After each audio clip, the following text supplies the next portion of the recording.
Oi gente, tudo bem com vocês? Já faz um tempinho que algumas pessoas me pedem de vez em quando pra eu fazer um vídeo contando qual é a minha história, qual é a minha trajetória antes de chegar aqui no YouTube.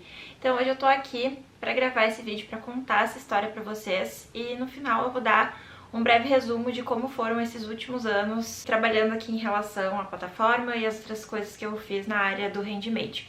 Eu tô aqui com um caderninho porque eu escrevi a ordem cronológica das coisas para tentar ter uma conexão entre os eventos. E eu espero conseguir seguir esse meu cronograma pra não deixar o vídeo tão confuso, tá? Porque a história é longa, né, gente? Afinal de contas, esse corpinho aqui já tem 35 anos de vida. Então, vamos lá. Vamos começar lá na época da escola, porque tem uma coisa que eu preciso dizer, né? Antes de começar tudo, que a minha vida sempre foi ligada no artesanato. Quem já assistiu aqui o vídeo que eu contei a minha história com o artesanato já tá sabendo disso. Eu aprendi a fazer tricô e crochê ainda na infância, quando eu tinha ali de 6 a 8 anos. E eu também sempre tive uma conectividade muito forte com a internet, com redes sociais, desde a adolescência, desde que apareceu o Orkut. Então quando apareceu ali a primeira plataforma de blog, eu já tava lá fazendo um.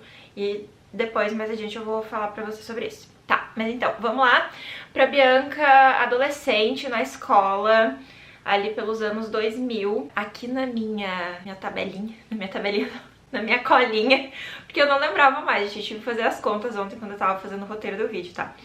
Eu saí da escola em 2004. Meu ponto de partida foi 2002, porque eu me lembro que foi meu aniversário de 15 anos, eu tava no primeiro ano do segundo grau do ensino médio, né? E ali nesses 3 anos de ensino médio, eu já fazia várias peças de crochê e tricô pra vender, principalmente de crochê, porque eu fazia mais pro verão, mas eu fazia algumas de tricô pro inverno também. E eu lembro que eu tinha algumas amigas, assim, que eram minhas clientes, e eu vendia essas roupas de crochê e de tricô pra essas minhas amigas. E era bem legal, assim, porque eu não podia trabalhar ainda, né? E daí eu tinha uma graninha extra mesmo estando na escola. E isso era muito legal. Em 2004, eu saí da escola quando eu tinha 17 anos. Só que eu queria trabalhar, eu queria ter um salário fixo e tudo mais na época. Meu sonho sempre foi empreender, mas eu via isso como uma coisa muito longe de mim. Então eu fui procurar emprego. Eu passei 2005 inteirinho procurando emprego, gente, eu não encontrava. Porque eu era uma pessoa muito tímida, eu tinha muita dificuldade de me comunicar. Na verdade, às vezes eu até acho que eu ainda tenho hoje. Eu falo melhor, né, assim, eu me comunico melhor, mas eu sou meio atrapalhada ainda pra falar. Mas na época, além de ser atrapalhada pra falar, eu tinha vergonha de me comunicar com as pessoas e eu me sentia numa posição de inferioridade muito grande. Então quando eu ia fazer uma entrevista de emprego, eu me sentia muito pequena em relação à pessoa que tava me entrevistando. E isso com certeza desvaloriza muito, né, quando a gente tá na frente de um entrevistador, porque a pessoa que tá entrevistando ali, que já tem experiência, ela sente que tu tá fechada ali, e isso realmente não é algo que seja bom, né, pro mercado de trabalho. Então eu sofri muito com isso, e daí eu passei 2005 inteiro vendendo os meus artesanatos, né, fazia o meu tricô, meu crochê, continuei fazendo isso, não fiquei totalmente parada, então de alguma forma ou de outra entrava um dinheirinho, não era um salário, mas era um dinheirinho. Tem um adendo aí, em 2005, segundo semestre de 2005 eu entrei pra faculdade, eu comecei a fazer administração numa faculdade aqui da minha cidade, e era muito caro na época e eu não tinha dinheiro pra pagar, então quem tava bancando eram os meus pais. E naquela época, eu não sei se hoje em dia é possível ou não, mas naquela época eu tava fazendo só 1 ou 2 cadeiras, se fala cadeiras ainda, mas créditos, enfim, eu tava fazendo 1 ou 2 matérias nesse primeiro semestre e eu não consegui estágio também nessa época. E daí no segundo semestre, que foi em 2006, no meu segundo semestre de faculdade, que eu também não lembro se eu tava fazendo 1 ou 2 cadeiras, eu consegui um estágio, porque eu consegui a indicação de uma menina que era minha colega, e ela me indicou pra entrar no lugar dela, porque ela tava trocando de emprego, ela tava saindo do estágio pra ir pro emprego, e daí ela me indicou pra essa vaga de estágio no lugar dela, e foi maravilhoso. Porque daí eu já fui mais segura, porque eu fui indicada por uma pessoa e tudo mais. E essa empresa que eu trabalhei, ela era pequena, era familiar, mas era muito legal. Meu salário era uma miséria, mas foi muito bom pra mim porque me tirou aquela coisa assim de incapacidade, sabe? Eu me senti uma pessoa capaz de trabalhar fora e eu era muito respeitada nessa empresa. E as pessoas respeitavam a minha timidez também, e ali eu fui aprendendo a me comunicar melhor e e foi muito bom pra mim, foi uma experiência muito boa. Só que daí o estágio acabou, eu já entrei sabendo que eram só 6 meses, que eles não renovavam carteira de estágio. Então eu saí da empresa quando eu fechei 6 meses. E no mesmo ano de 2006 eu tentei empreender como sócia em uma loja aqui em Guaíba, mas não deu certo, porque eu não tinha nenhuma experiência pra isso. E eu ainda achava que o meu sonho estava muito longe. Eu tentei em 2006, mas não deu certo mesmo. Eu fui assim, só na cara e na coragem, junto com uma outra pessoa. A gente ficou com acho que uns 4 meses com essa loja aberta. A gente viu que não tava rolando, que não tava dando retorno financeiro. Como a gente não tinha mais dinheiro para investir, a gente acabou fechando. Eu sei que o ideal seria ter se programado financeiramente, ter insistido, porque naquela época eu não sabia, hoje eu sei que os primeiros meses, primeiros anos de uma empresa não são fáceis mesmo. Mas como a gente foi assim na cara e na coragem, sem fazer nenhuma programação, a gente só pensou, vamos lá abrir e deu, né? Aí a gente não tinha se preparado financeiramente, nem psicologicamente para continuar tentando por mais um tempo. Então a loja acho que durou uns 4 meses e a gente fechou no início de 2007. E em 2007, depois que eu e a minha sócia fechamos a nossa pequena lojinha, eu comecei a procurar emprego de novo. Aí eu já tava me sentindo mais segura, mais maravilhosa, e eu tinha um sonho, gente, que era trabalhar na Renner. Desde novinha eu ia na Renner da Otávio Rocha em Porto Alegre, quem é da região conhece. Sempre ia lá com a minha mãe fazer compras e meu sonho de criança, assim, de adolescente, era trabalhar na Renner. E eu já tinha tentado mandar currículo pra lá, só que não me chamaram. Aí eu fiquei sabendo, através de uma agência de emprego, porque foi uma agência que me chamou, que tinha vaga de temporária lá pro Dia das Mães, que era ali, eu acho que uns 5, 7 dias trabalhando como temporária, na área de vendas ali, pra trabalhar no térreo mesmo da loja, né? Pra quem não conhece, o Otávio Rocha tem uma loja de 5 ou 6 andares, uma coisa assim. Aí eu fui trabalhar lá, passei nos testes e fiquei muito feliz pra trabalhar de temporária. Nossa, foi o sonho da minha vida se realizando. E eu pensei, enquanto eu tava lá, não, agora é a minha oportunidade de agarrar isso aqui com as mãos e trabalhar aqui e ser efetivada. Então eu vou dar o meu melhor. E foi o que eu fiz. Fiz amizade com um monte de gente, me entrosei bastante, assim, eu virei best friends das meninas, assim, em poucos dias. E eu dei sorte de ter encontrado gestores muito legais na época lá, que gostaram de mim, que simpatizaram comigo, mesmo ainda sendo um pouquinho tímida. Eu lembro que eu acabei conversando com a gerente da loja, sem saber que era gerente da loja. E ela gostou muito de mim porque eu tratei ela assim como uma pessoa normal, porque ela tava sem crachá nem nada. E eu tratei ela muito bem, mesmo achando que ela era uma pessoa que não era da loja, que não trabalhava lá. Então eu ganhei o coração da mulher. O que aconteceu? Um mês depois eu fui efetivada, porque daí as meninas que eu fiz amizade, elas me ajudaram, fizeram os meus lados lá dentro da empresa, e daí eu fui efetivada lá em 2007 e eu fiquei trabalhando como operadora de caixa até 2008. Eu amei trabalhar na Renner, foi uma experiência muito boa. Eu só saí de lá porque eu não concordava com algumas coisas que ainda acontecem hoje, que é o sistema de metas, de 0+8, de vender com seguro, não sei se o seguro ainda tem, mas tipo esse lance de vender com meta, com 0+8 é pra vender com juro, e daí a gente tinha que ter um discurso que às vezes me parecia que eu tava enganando as pessoas, que não ia ter tanto juro assim, e daí eu me senti muito mal com isso. Aí isso pegou no meu psicológico e eu acabei pedindo pra sair, pedi minha demissão. Em novembro de 2008, cumpri aviso prévio, fiquei até dia 12 ou 13 de dezembro, 12, 13 ou 14 de dezembro. E daí nessa fase eu já aproveitei que a minha mãe precisava fazer uma cirurgia na época, e eu pensei, eu vou sair da loja, e daí eu já aproveito pra ficar cuidando da mãe em casa, porque a mãe ia ficar limitada ali por umas semanas, porque era uma cirurgia delicada e tal. Eu pensei, eu vou ficar em casa, vou ficar cuidando dela e depois eu procuro um emprego. Aí foi o que eu fiz. No fim aconteceu que ela precisou fazer uma outra cirurgia depois disso. Eu fiquei em casa acho que uns 5, 6 meses. E daí logo que eu comecei a procurar um emprego, eu já consegui encontrar, porque daí eu já tava super segura. E depois disso, todas as entrevistas de emprego que eu fiz na vida, eu passei. Assim, ó, era incrível, gente. Eu tinha que recusar às vezes, porque todas as entrevistas eu passava, porque eu tava me sentindo muito segura mesmo, assim. Eu tinha perdido a minha timidez, sabe? Então, isso foi muito bom.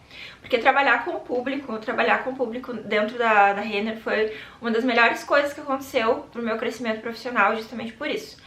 Porque eu aprendi a me comunicar mais, então eu perdi realmente a vergonha. E depois eu perdi mais ainda a vergonha e eu vou chegar nessa parte aí. Voltando pro emprego que eu disse pra vocês que eu comecei a trabalhar daí depois da cirurgia da minha mãe. Em 2009, eu fiz uma entrevista de emprego para trabalhar no call center, que é o prédio da Atento. Quem é de Porto Alegre, região também, já deve conhecer, já ouvi falar, que era um prédio enorme no centro de Porto Alegre. Não sei se a Atento existe ainda. Aí eu fui lá, fiz a entrevista, levei meu currículo, fiz a entrevista lá. Daí eu trabalhei na operação da Goodcar, que era um cartão benefício e tal, e era muito tranquilo, assim, eu tinha uma chefe bem braba, mas eu me dava muito bem com ela.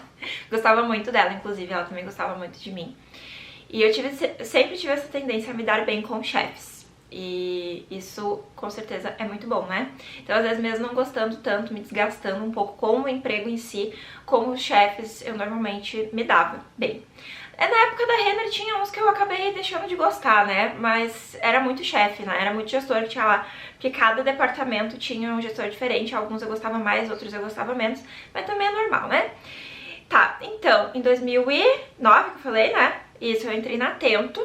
E eu trabalhei lá por 10 meses, até 2010. Ah, tem uma poeira aqui, gente, no meu nariz. E daí a rinite tá atacando. Eu vou me coçar aqui pra ver se passa. E cuidar pra não borrar o batom. Ah, então. Aí eu trabalhei lá na Atento até em 2010. Tava do emprego, era bem legal trabalhar lá. Era uma coisa muito fácil de fazer, porque eu tinha que ligar só pra oferecer os benefícios do cartão Goodcar. Não era nem vender serviço, porque o cartão já existia, a pessoa já tinha o cartão, ela não precisava pagar nada por isso, era só mesmo pra pessoa saber os benefícios do cartão. Então era um serviço muito tranquilo. Só que eu ganhava muito pouco, o salário era muito pequeno. Então eu tava procurando um outro emprego pra ganhar um salário melhor. E daí nisso eu mandei currículo pra várias agências lá em Porto Alegre. E as agências me chamavam pra fazer entrevistas. Aí nessa época eu recusei algumas. E eu fui selecionada pra trabalhar no Walmart. Na época eles estavam abrindo o CSC, que é o Centro de Serviços Compartilhados. O Walmart era a rede do Big, do Nacional aqui da região, tipo, da região de Porto Alegre, aqui do Rio Grande do Sul, né? E pra quem é de outros estados aí, tem Mercadorama, tem o Bom Preço, né? Enfim, o Walmart era dono de tudo isso na época. Hoje em dia acho que já venderam algumas coisas, já trocaram de nome, já outra empresa. Não sei, não tô muito por dentro, tá? Mas, enfim, eu fiz a entrevista pra trabalhar no Walmart por essa agência. Passei nos primeiros 2 processos seletivos e eu fui chamada pra trabalhar lá. E daí tem uma história muito louca nesse meio do caminho que, assim, quando eu tava na Atento, eu tava indo fazer uma cirurgia de varizes. E eu ia voltar pro trabalho, né, pra Atento. Eu não sabia que eu tinha sido selecionada no Walmart ainda. E no dia que eu tava indo pro hospital pra fazer a bendita da cirurgia, me ligaram pra avisar que eu tinha passado no processo seletivo. E daí tinham me chamado pra fazer o exame admissional bem no dia que eu tava indo fazer a tal da cirurgia, que eu ia ganhar 2 semanas de atestado. Ou seja, eu não poderia estar trabalhando, né? Mas daí o que eu falei? O que eu fiz? Eu menti, gente. Eu menti porque eu queria muito, muito aquele emprego. Porque eu ia trabalhar a mesma quantidade de horas e ganhar quase o dobro do que eu ganhava na Atento, no call center. E lá no Walmart também eu entrei como operadora de telefone, não era de telemarketing, porque era para atender o pessoal que trabalhava dentro da empresa mesmo, dentro desse centro de serviços compartilhados. Era para prestar ajuda, assim, suporte para as demandas da empresa. Tá, então o que eu fiz? Eu disse pra pessoa lá do Walmart, do RH do Walmart, que eu tava indo fazer um pequeno procedimento cirúrgico, mas que eu poderia ir no outro dia da semana. E foi o que eu fiz, eu tava de atestado da outra empresa e fui eu lá bem bela com as 2 pernas enfaixadas na quinta-feira seguinte. Acho que a minha cirurgia foi numa segunda e daí eu fui fazer o exame admissional na quinta. Aí eu disse pro meu pai, pede uma folga lá pro teu chefe, diz qualquer coisa que tu vai ter que me levar no médico, enfim. Aí tu me leva lá, porque eu não tinha como ir de ônibus, né, gente? Eu moro em Guaíba, pra ir lá em Porto Alegre, no escritório do Walmart. eu tinha que pegar 2 ônibus, então não tinha condições de eu ir enfaixada, com um pouco de dor ainda, e de ônibus, não dava, eu não podia ficar em pé também, né, eu tinha que ficar em repouso, eu devia estar de atestado, né, eu devia estar usando meu atestado, mas não, eu fui lá na força de vontade, porque eu queria muito realmente esse emprego. Aí meu pai me levou lá, e daí eu fiz o processo de eu fiz a consulta admissional. Ainda bem que não examinaram as minhas pernas, só examinaram os meus braços, assim, pra fazer aqueles movimentos e tal, pra ver se as articulações estão funcionando tudo direitinho. E daí na outra semana eu já comecei a trabalhar na empresa. Daí teve o processo todo de treinamento e tal, que durou um mês inteiro. E eu ainda tava de atestado na outra. E quando acabou meu atestado, eu fui lá e pedi minha demissão. Tá, e daí alguém vai se perguntar, tá, mas como é que tu conseguiu assinar a tua carteira 2 vezes, né, com 2 empregos? Porque eram os 2 empregos de 6 horas. Não sei como tá isso hoje, mas na época dava pra ter 2 empregos de carteira assinada se eles fossem de 6 horas. Então eu fiquei com esses 2 empregos ali durante uma semana e pouca. Tá, então depois que acabou meu atestado, eu fui lá pedir demissão na Tenta, minha chefe ficou muito triste. Mas fazer o quê? Eu já tava trabalhando muito feliz no emprego novo, e lá no Walmart eu fiquei 2 anos e pouco. Foi de 2010, eu entrei em abril de 2010 e eu saí no final de maio de 2012. Fiquei 2 anos lá que, assim, que foram... Não vou dizer que foram os 2 melhores anos de emprego da minha vida, porque eu também já tava cansada no fim. Tinha muita coisa que eu fazia que eu já não gostava, não me identificava mais. E daí eu já tinha trocado de setor 4 vezes. Eu era muito boa no que eu fazia. Sempre tava alguém querendo que eu trabalhasse em tal equipe, daí eu tava sempre trocando de equipe. Mas mesmo assim eu tava desgastada já, e também pela questão do caminho, sabe? Porque era muito cansativo, eu tinha que pegar 2 conduções, o que tudo no começo eram flores, no final vai ficando muito cansativo. E daí também nessa época eu comecei a fazer faculdade, eu passava o dia inteiro fora de casa, eu saía às 7h20 da manhã de casa, eu voltava 20 para meia-noite, era muito, muito cansativo. E eu até esqueci de falar, né? Que naquela época ali que eu tava na faculdade, em 2005 e 2006, eu fiz só essas 2 ou 3 cadeiras ali em 2 semestres nessa faculdade aqui da minha cidade, e depois eu tranquei, porque era muito caro mesmo nessa faculdade aqui da minha cidade, os meus pais não tinham como pagar e continuar pagando, né? E eu também não tinha salário suficiente pra continuar pagando essa faculdade. Então eu tranquei e não pensava em voltar. Só que daí quando eu tava lá no Walmart, eles ajudavam na época a gente a pagar a faculdade, um percentual, e daí eu resolvi voltar, só que eu voltei pra uma faculdade em Porto Alegre, que era no caminho já de volta pra casa, e também que era bem mais barata, que era a Unifim. E eu quase me formei, só que eu também desisti. Desisti, gente, da faculdade, porque não era mais a minha cara. Não gostava mais, mas eu fui quase até o fim. Eu cheguei a completar 7 semestres, faltavam pouquíssimas cadeiras pra eu terminar, acho que umas 14 ou 16, uma coisa assim. Mas daí não adiantava mais eu insistir só porque tava no fim, porque eu já tava tendo pesadelo, já tava ficando doida e eu não tinha mais vontade nenhuma de continuar estudando. Então, voltando aqui pra minha cola, eu gostava de trabalhar lá no Walmart, foi o melhor emprego da minha vida, eu aprendi muito lá, e foi aí que eu quero dizer pra vocês que lá eu acabei de perder minha vergonha, porque eu tinha um chefe maravilhoso, que era super motivacional, então ele me incentivava muito, não só a mim, mas ele incentivava eu e toda a equipe dele, então ele formava profissionais também, sabe? Eu guardo ótimas lembranças do meu chefe, e até pouco tempo atrás eu tinha contato com ele, agora faz tempo que eu não converso com ele, mas acho que se a gente se falar ainda a gente vai ter assunto, porque ele é uma pessoa incrível, maravilhosa, e eu aprendi muito, muito com ele mesmo, eu aprendi muito com a minha equipe também na época. E o que acontecia? Que eu acabei perdendo a vergonha total lá. Eu trabalhava no financeiro, ali nessa parte de fornecedor, de contas a receber e tudo mais. E daí o que acontecia? Meu chefe me colocou pra apresentar reunião de piso. Reunião de piso era pra apresentar para umas 200 pessoas, que era a galera do financeiro. Então tava todo mundo lá esperando eu falar. E eu falava. Eu não tava sozinha, claro, porque tinham mais pessoas da minha equipe que também comunicavam algumas coisas. Então a gente se revezava ali apresentando os indicadores, os índices ali e tal, das coisas que tinham acontecido naquele mês.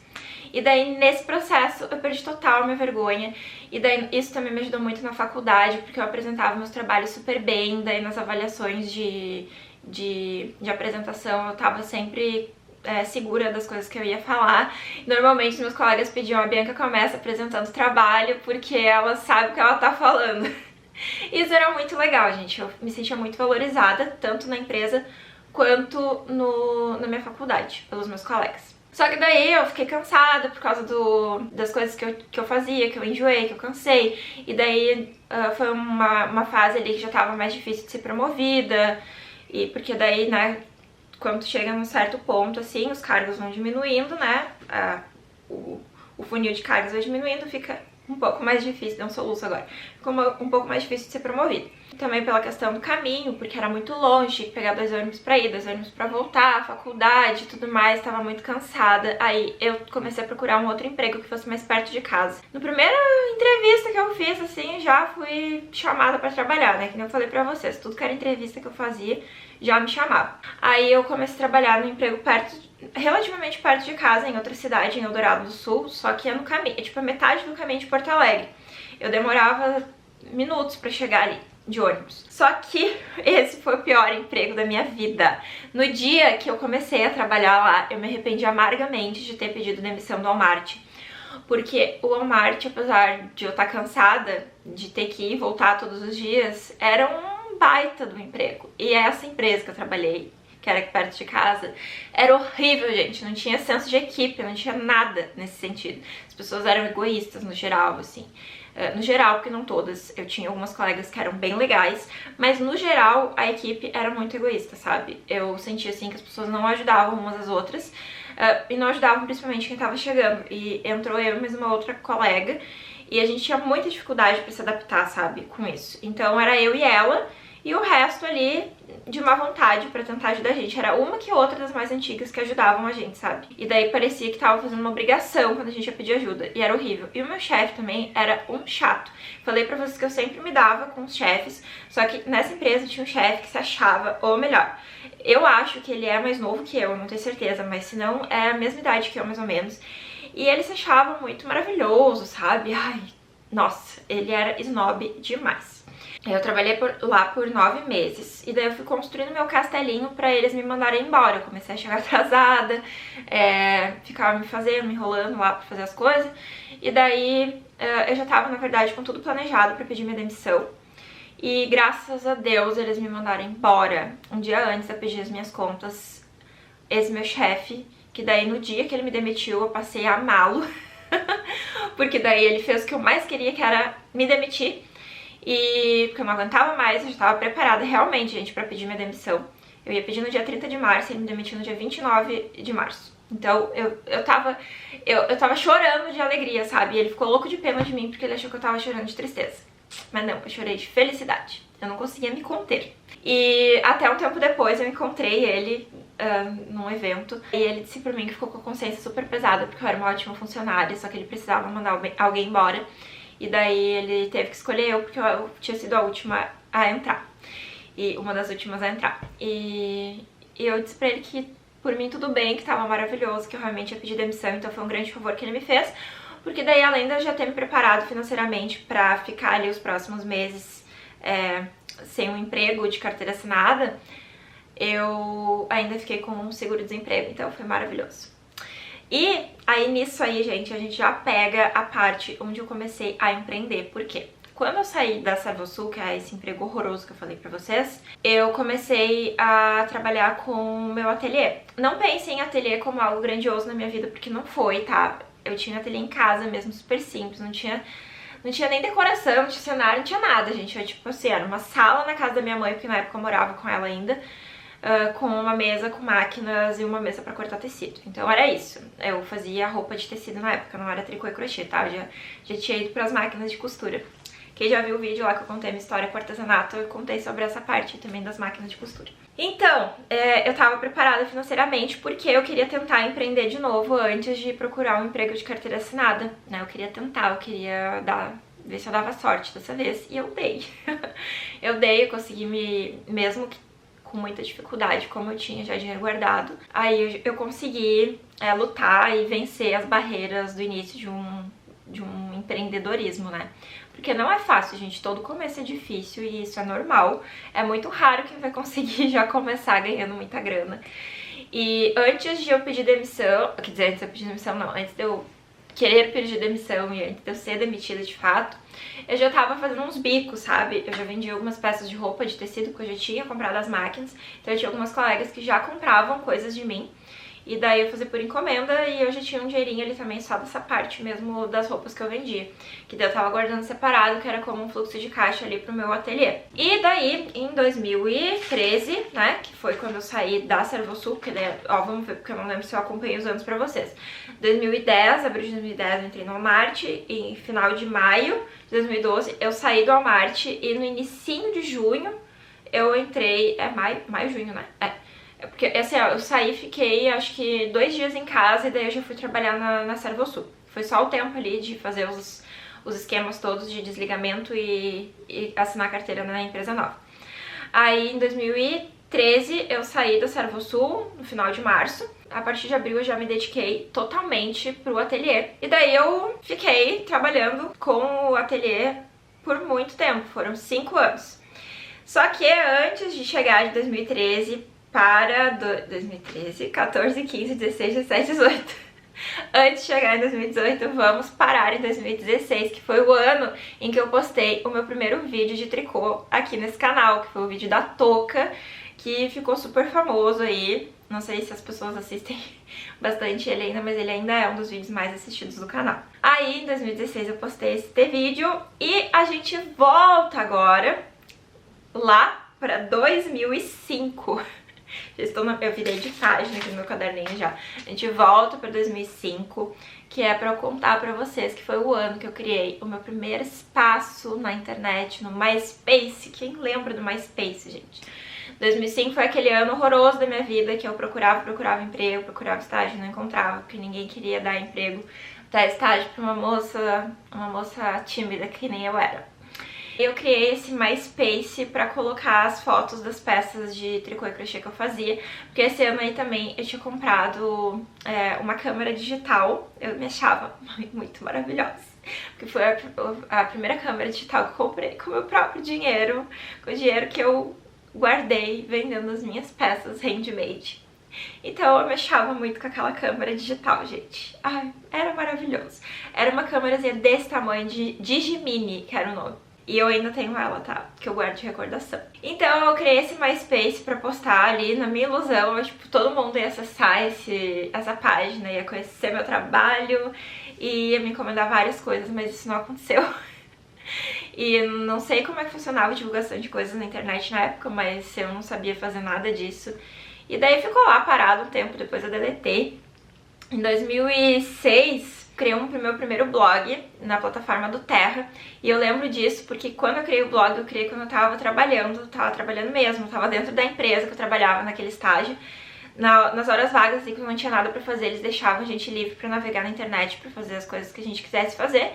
Então era só avisar o chefe, ó, acabei aqui, tem alguma coisa, posso estudar, fazer o que eu quiser, eles deixavam a gente fazer o que a gente quisesse. Quando não tinha demanda da empresa. Então eu lembro que eu criei esse meu primeiro blog dentro da empresa mesmo. E daí era tipo como um diário, assim, eu escrevia coisas que eu tava sentindo e tal. E acho que era meu primeiro diário, era alguma coisa assim. E tá. Aí depois eu nunca mais mexi, né, abandonei o negócio, era fogo de palha mesmo. E em 2007 eu criei um blog no WordPress, que era a mesma bio de sempre. Eu lembro do nome do blog e eu escrevia textos também, de como eu tava me sentindo e tal. E depois desse de 2007, da mesma bio de sempre, eu passei um tempão sem mexer nessas coisas, só usava o Orkut e MSN mesmo. E daí em 2011 ou 2012, agora não tenho certeza, mas eu lembro que nessa época eu tava trabalhando no Walmart, um belo dia em casa, de noite, um dia que tava... Ai, deu soluço de novo. Acho que é coisa de grávida, gente. Um belo dia eu tava assim... eu tava meio sem ter o que fazer de noite, tava chovendo e tal. Aí eu resolvi criar um blog no Blogspot, que é a plataforma que eu uso no blog até hoje.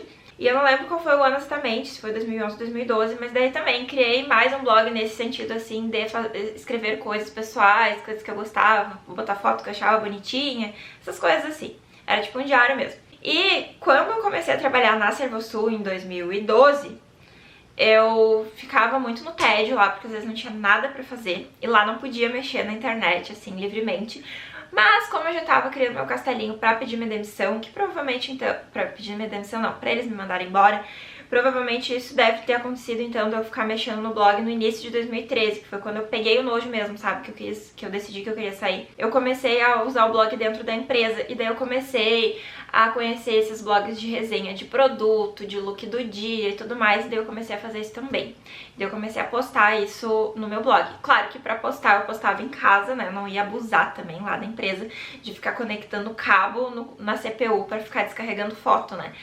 Mas eu já não usava mais a minha Digimini, tá? Daí já era uma outra câmera que eu tinha da Sony e tal. Uma câmera simples, também pequenininha.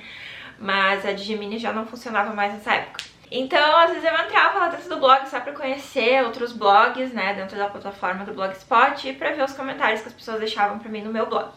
Mas não acessava tanto assim não, era bem pouquinho. Eu usava mais o tempo mesmo, era pra estudar. Porque nessa época eu ainda tava na faculdade. Eu saí da faculdade...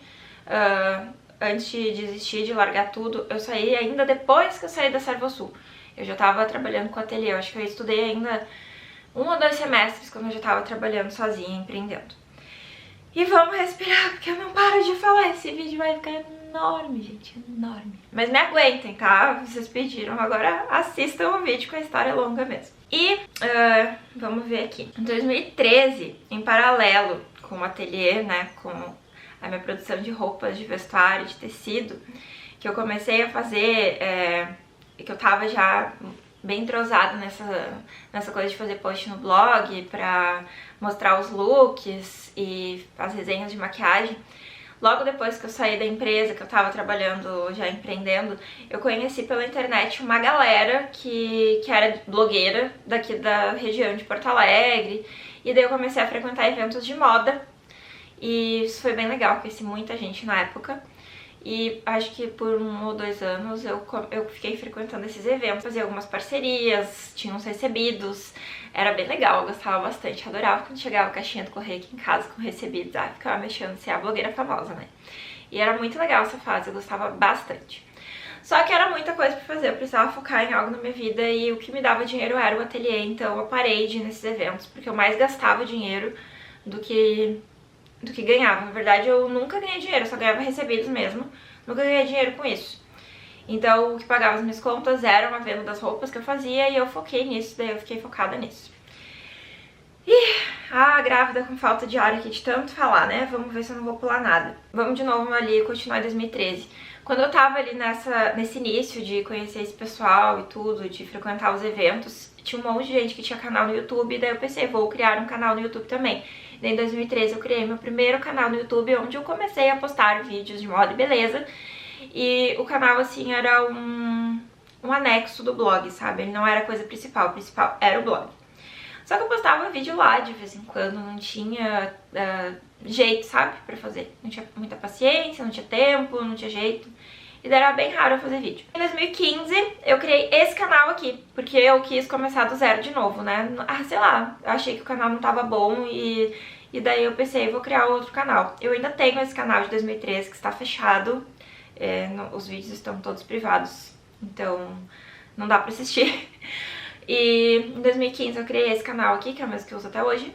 E daí eu também continuei nessa coisa de postar vídeo de moda, vídeo de maquiagem, resenha, essas coisas assim. E 2016, daí chegamos em 2016 de novo, que foi quando eu postei meu primeiro vídeo de tutorial de tricô. E postei um vídeo tutorial de tricô e saí correndo. Nunca mais postei mais nada sobre isso. Um dia eu entrei no canal depois de meses e eu vi que o vídeo tinha um monte de visualização, na época mais de 10 mil visualizações, eu acho. Porque pra mim era muita coisa. E um monte de comentário pedindo pra eu fazer mais tutoriais. E o tutorial tinha ficado uma bosta, gente, porque assim, eu gravei na pior posição possível. Tinha um tripézinho bem ruinzinho do AliExpress, que era todo capenga.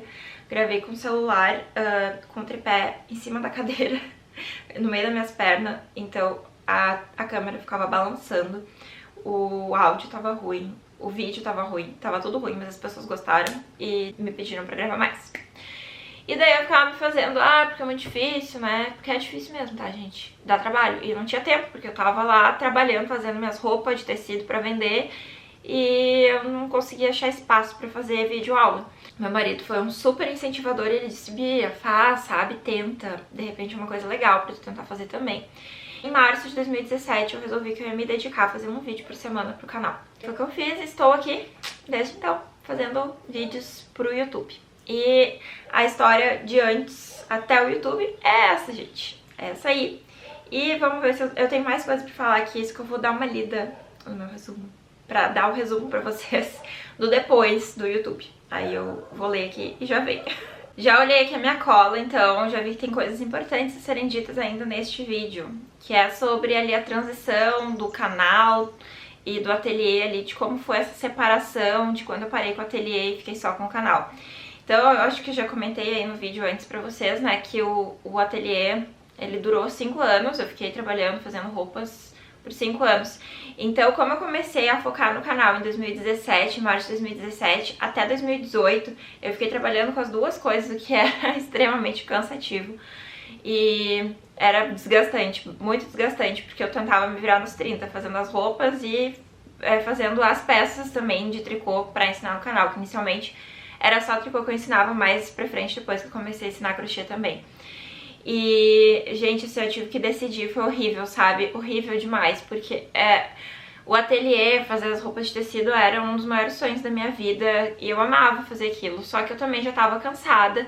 Assim, quando a gente fica fazendo muito tempo a mesma coisa, que é exatamente como eu tô agora, me sentindo cansada também de gravar videoaula, né? Porque eu também já tô há 5 anos gravando aula. E acho que é normal, né, a gente mudar um pouco assim conforme os anos passam e querer experimentar coisas novas. Então eu tava muito empolgada com o canal na época e daí eu resolvi, mesmo amando ainda fazer os meus vestidos, né, porque eu tava mais focada em fazer os vestidos de malha, de viscolaicra, mesmo amando e tendo vários clientes que gostavam muito, que vinham, me procuravam pra comprar os meus vestidos, eu resolvi parar com o ateliê e continuar só com o canal, porque na época era uma coisa assim que tava me dando muito prazer e eu vi que tava me dando um retorno também, que tava dando retorno financeiro. Como eu já tinha o canal antes e na época o esquema de monetização do YouTube era diferente, né, agora tem alguns limites diferentes, assim, que aumentaram um pouco pra conseguir começar a monetizar o canal. Mesmo que pouco, eu ainda ganhava um pouco de dinheiro já, sabe, com o canal. Então, como eu tinha dinheiro guardado já, porque eu aprendi na vida, né, que eu precisava guardar dinheiro pra poder ter essas transições, assim, eu tava segura em não fazer mais os vestidos, assim, não trabalhar mais com ateliê e tentar investir mais o meu tempo, assim, com o canal. Então, foi o que eu fiz. Em 2018, eu anunciei que eu encerrei as atividades com o ateliê e daí eu foquei diretamente no YouTube, na criação de conteúdo handmade. E daí, logo em seguida, eu também criei o Padrim, né, porque daí eu senti aquele baque financeiro, que não tinha mais a renda do ateliê, aí eu precisava de uma outra renda também, que foi quando eu criei o plano de assinatura, que eu já vou falar pra vocês. Então, no início do canal, ali no primeiro ano, eu que tava fazendo um vídeo por semana. Eu continuei, acho que ainda por um tempo, depois que eu parei com o ateliê, fazendo um vídeo por semana. Só que daí, o que acontece? Tinha, na verdade, agora não tem mais. Eu tinha uma propensão muito grande a usar todo o meu tempo trabalhando. Porque, como que eu fazia? Era uma coisa que me deixava feliz. Eu encarava o trabalho como um hobby, o hobby como um trabalho. E eu não concordo mais com isso, tá, gente? Eu acho que não, mesmo quando a gente faz algo que a gente ame, a gente tem que encontrar um outro hobby pra poder distrair, porque senão a gente cansa. E foi o que aconteceu comigo. Quando eu fazia as roupas de tecido pra vender, eu não tinha limite. E daí eu achei que eu ia me dar limite quando comecei a fazer os vídeos pro canal. Porque o que eu digo com limite? Eu não tinha dia pra não trabalhar. Eu trabalhava final de semana, feriado, de noite, quando precisasse, quando desse, quando tinha tempo eu trabalhava. E quando não tinha tempo também, porque eu dava um jeito de ter tempo. Porque eu queria trabalhar, eu gostava do que eu fazia, então eu ia. Só que isso cansa, sabe? Vai num ponto assim que a gente fica cansada mentalmente, além de fisicamente, mentalmente também, que é bem pior, porque daí é ataque psicológico, e daí é que as merdas acontecem. Quando eu decidi que eu ia encerrar com o ateliê, que eu ia ficar só com o canal, eu pensei, não, agora eu vou descansar. Então agora eu vou me dedicar integralmente em horário comercial, mas eu não vou dar a louca e querer abraçar o mundo, mas eu não consegui. Eu dei a louca e abracei o mundo porque eu tinha essa tendência de querer fazer coisas demais. Então eu aumentei a frequência de vídeos no canal, porque daí eu tinha o tempo que eu não tinha, o tempo que eu usava pra fazer as roupas pra vender, eu tinha agora pra fazer vídeo. Então eu ocupei todo esse tempo fazendo conteúdo. E isso daí acho que meio que foi o início do meu desgaste psicológico também, pra ter o meu problema de burnout, né? Quem já viu um vídeo que eu falei no ano passado aí, que eu tava fazendo terapia, que eu ia desacelerar, acho que naquele vídeo eu não cheguei a falar exatamente no burnout, porque na época que eu recebi o diagnóstico eu fiquei assim meio, sabe? Não querendo falar muito, mas eu sei que eu já comentei sobre isso nas redes sociais e talvez em algum outro vídeo mais recente, tá? Mas enfim, calma que eu vou chegar lá, vamos voltar no tempo de novo, né? Pra dar o resumo das coisas que aconteceram durante o YouTube. Em 2018, que foi logo depois que eu decidi parar de trabalhar com ateliê, eu resolvi lançar o plano de assinatura pra ajudar a preencher o orçamento, né? Porque só o YouTube, gente, dava um dinheirinho, mas não dava tanto dinheiro assim, tá? Porque o YouTube é uma coisa assim, muito vulnerável. Porque depende de anunciantes, né? Os anunciantes do Google. A quantidade de valor depende da quantidade de visualizações, depende do investimento dos investidores. Então, quando eu digo investimento, os investidores não é porque investem em mim, investem na plataforma para propaganda, e daí a propaganda que aparece no vídeo é o que vai dar a minha monetização. Então, depende muito da quantidade de visualizações.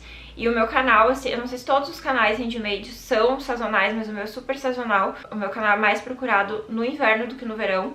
Talvez quem poste mais vídeos de crochê não tenha essa sazonalidade tão forte, mas como o meu canal é mais tricô do que crochê, eu tenho mais acessos no inverno do que no verão. Então eu lancei o Padrim em setembro de 2018, que, nossa, gente, eu fiquei tão feliz quando eu lancei o Padrim. Eu lembro que eu cheguei a tomar uns banhos de água fria de algumas pessoas que me criticaram, dizendo, imagina só se essa moda pega, de ficar cobrando receita, ai, que absurdo, gente, como se eu não pudesse receber pelo meu trabalho. Que horror, né? As pessoas, graças a Deus, foram embora, não voltaram mais, se voltaram, ficaram quietas, não reclamaram. Tem gente que trabalha só com receita paga, receita exclusiva, gente, e é normal, né? Compra quem quer, compra quem pode.